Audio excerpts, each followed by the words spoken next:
So don't be upset if when you start writing it down, you're like, I have no idea what this means. I'm just writing it, because I'll go back afterwards and explain it to you, and then you'll be like, oh, okay.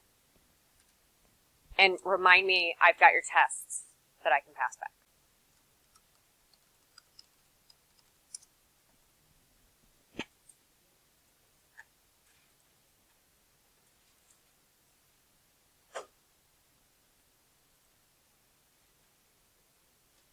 That sounded normal.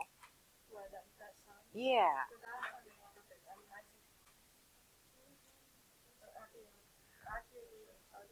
All right, so all the crap up at the top of the page is describing division with polynomials. So if I have some function, dividing it by something like x plus 3, when I'm done, I get a whole new polynomial, q of x, and then I have the remainder over g of x. Right? That makes sense. That's kind of what we did yesterday. It's just all written in weird college letter form. All right? So what they've done is they said, okay, fine. Original f of x is going to be whatever I get out, which is q of x, times what I'm dividing by, plus my remainder. That's all this means. All right? It's just the weird college way of generalizing it and using a bunch of letters. Okay? Yesterday we talked about the remainder theorem, and we practiced some of our skills with synthetic division. Let's double check and make sure we're still good at this.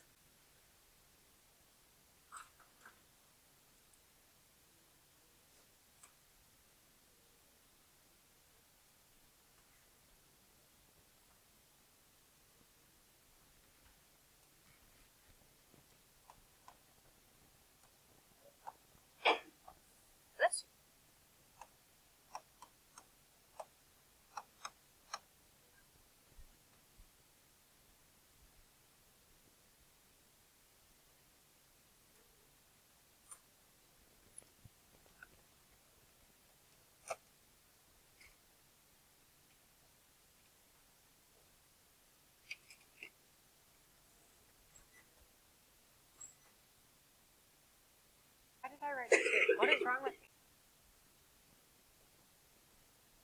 I know. I'm noticing that now going, what on God's green earth was I thinking? I was like, that's not the answer I got the first 2 times I've done this.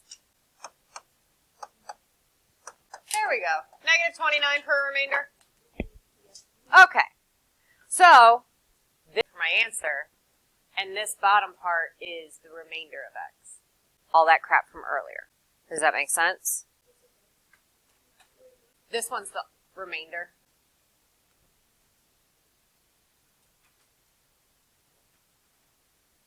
All right, so all I did was I went back to what we had written, all letters, and I said, okay, this is what I'm dividing. I'm dividing it by this.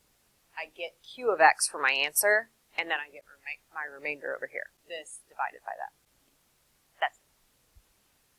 All righty. Vector theorem. And then we've got 2 more to check.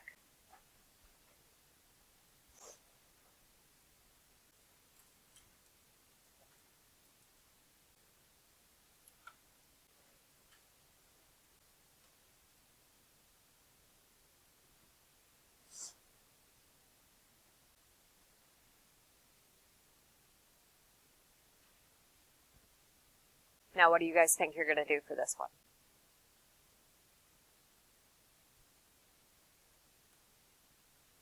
What'd you say? You could check it with division and see if you get a remainder of 0. If you're doing substitution, yes, you keep the sign the same. I personally did division.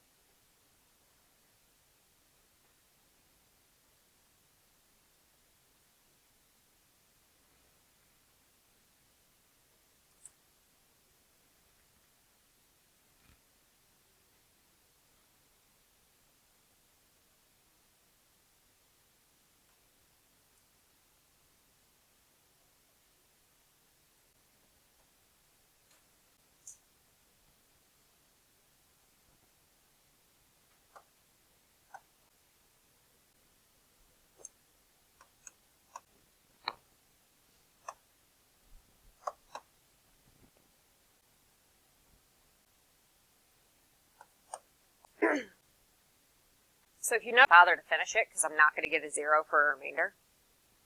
There. Just wrote which one was a factor. You don't necessarily have to go through and figure out what the remainder is. You're just looking for a 0. So if you immediately know I'm not going to get a 0, just stop. All right. Now, do we have questions on those before we move on? No? All right. This part gets messy. We're just going to write it down, and then I'm going to explain what all this crap means.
All right, what are we thinking? We about ready?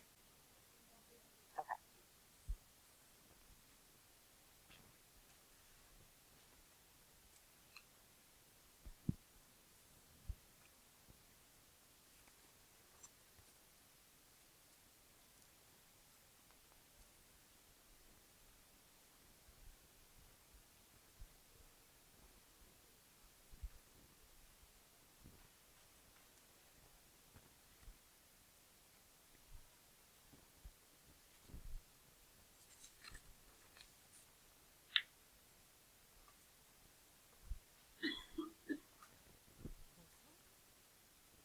Are we getting there? Almost.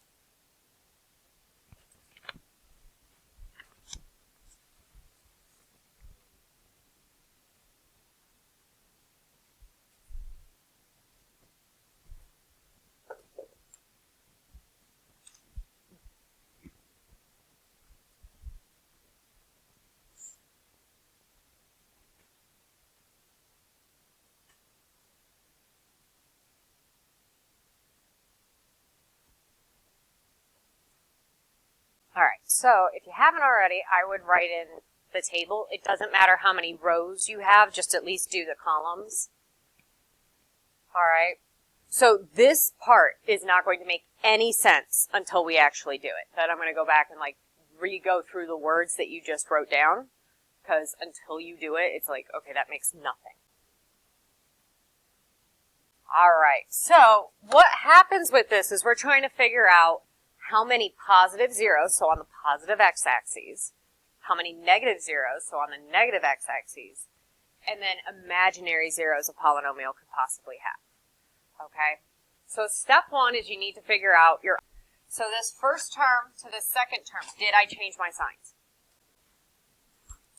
Second term to third, did I change signs? Yes. So put another 1. Third to fourth. No, put a 0. Fourth to fifth, put a 1. 5th to 6th. All right, so I have a total, a maximum of 3 possible positive zeros, okay? So what I tend to do is I tend to like draw 3 and circle it, all right? And then because zeros tend to come in pairs, I'm going to subtract. So if I scroll back up and look at these lovely little definitions, it says the number of positive real zeros of f either equals the number of variations in the sign, so these are the variations in the sign, or it equals some multiple of 2 less. So it either equals 3 or it equals r. So step 2, find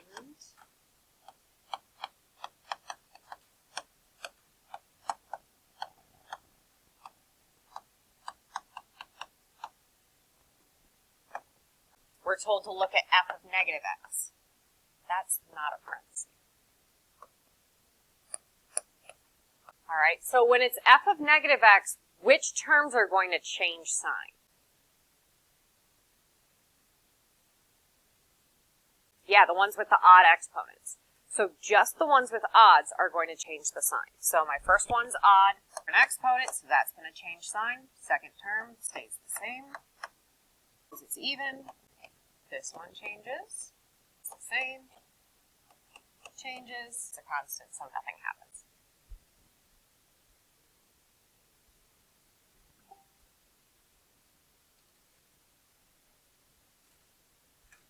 Now I got to go through and count variations again. So negative to negative. Change. Negative to negative. Negative to positive. Positive to positive. Positive to negative. So, can I subtract 2 from 2 and get to 0? Yes. So, what happens is, I'm going to fill in 2 and 2 up here, and then I'm going to fill in 0 and 0, and I'm going to, because I need to make sure I hit all of my possible variations. So, I could have 3 positive and 2 negative. I could also have 3 positive and 0 negative. However many options I have for negative, that they get covered, where all of those possibilities are there. Abigail. So it equals some multiple of 2 less, meaning you've subtracted 2 off each time. Does that make sense? Yeah, so you're just subtracting 2. Okay. What was the degree on this polynomial again? 7. So I have 7 total possible zeros.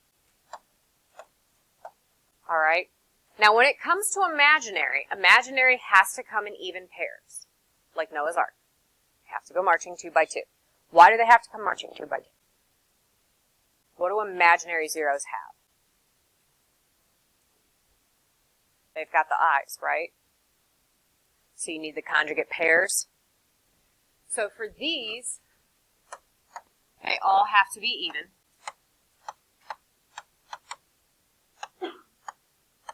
And then I know everything has to 7. All right, so for my first one, how many imaginary zeros could I possibly have? 2. All right, have 5, 2 more imaginary ones to get me a total of 7. I look at the next row. How many imaginaries am I going to have? 4. The next row, how many imaginaries? 4 again. And that final row, 6. Okay? If you're doing this, let's say you did it and you did 3, 1, and then for kicks and giggles you just wrote 0 down. When you got to that, if you had, I'm just going to write it and then I'll erase it. So like if you wrote a 0 here and a 2 here, what would you have to have for imaginary? 5. Is 5 even? Now looking back at what you had written down, does it make a little bit of sense? Told you. The words mean nothing until you actually see it done. But now it works. All right. One final example. And in the rational zeros theorem, which are what possible real numbers could I have for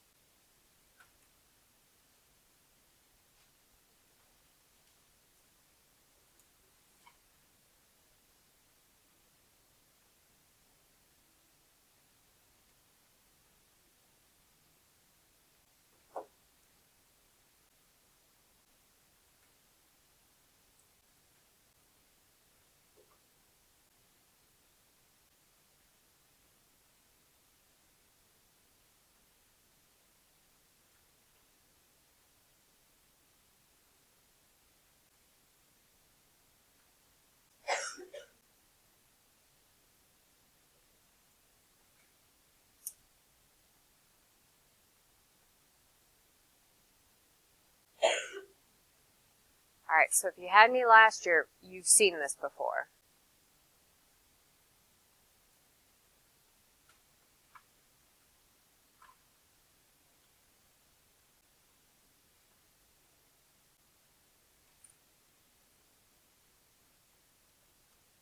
Can I scroll past the beginning part? The rational zeros theorem? Yes. Alright, so don't overcomplicate this. You are just trying to find a list of numbers to plug in to get the answer, or to factor this down. So if you guys remember last year, you would have to sketch the shape of the stupid thing, write the end behavior, what's the y-intercept, and then you had to list all the possible rational zeros, and then you had to guess and check them. We're doing it. So, well, we did it last year, and we got really quick at them. Now we're going to be even faster. The factors of 6 divided by the factors of 2. Alright, so what are all of my factors for 6? Yeah, 1, 2, 3, 6. Alright, what are the factors of 2?